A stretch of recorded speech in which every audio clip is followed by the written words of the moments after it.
बस अब चिटा नाम तो सुना होगा। एक बार मोर संग नाच के तब देख। बसंत बाबू बसंत की तरह वाले डीजे मिक्स किया है।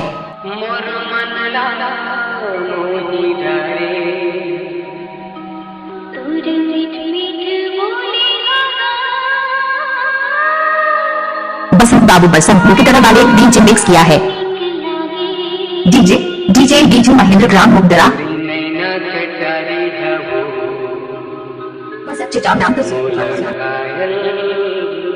बसंत बाबू बसंत की तरह वाले डीजे मिक्स किया है।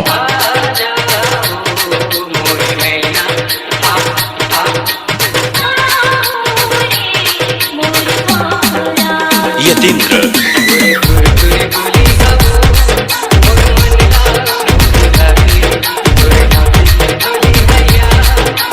एक बार मोर संग नाच के तब देख।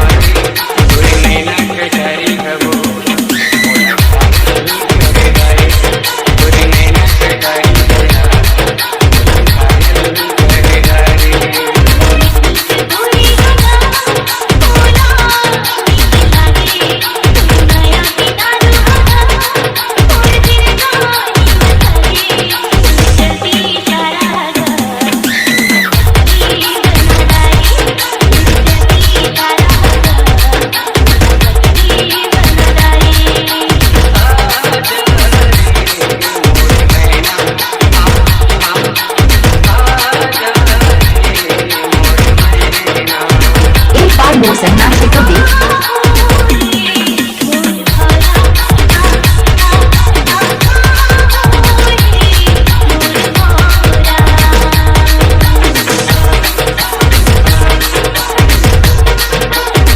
इलाका किसी का भी रहेगा, दिमाग का महमूदी जमीन तरह का ही रहेगा।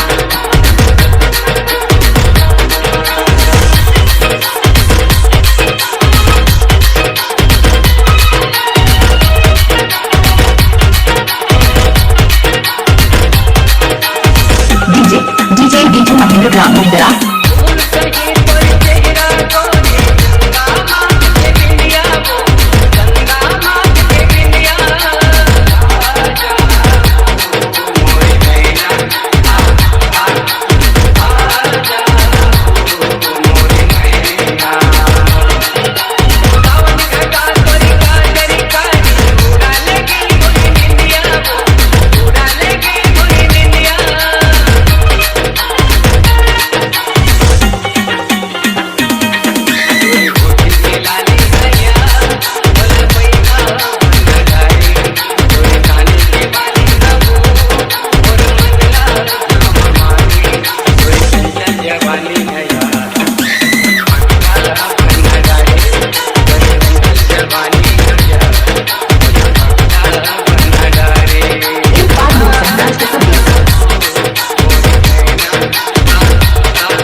करा रहा है बसंत राजपूत गला स्कूल टोला।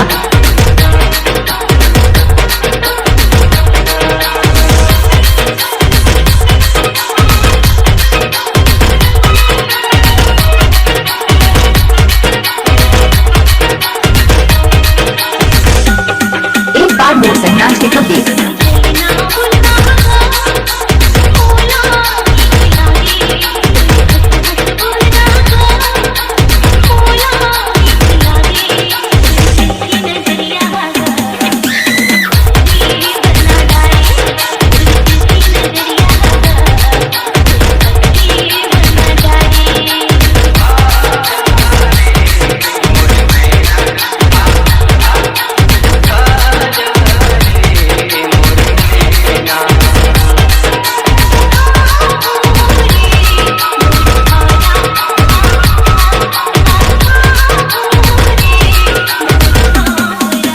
यतीन्द्र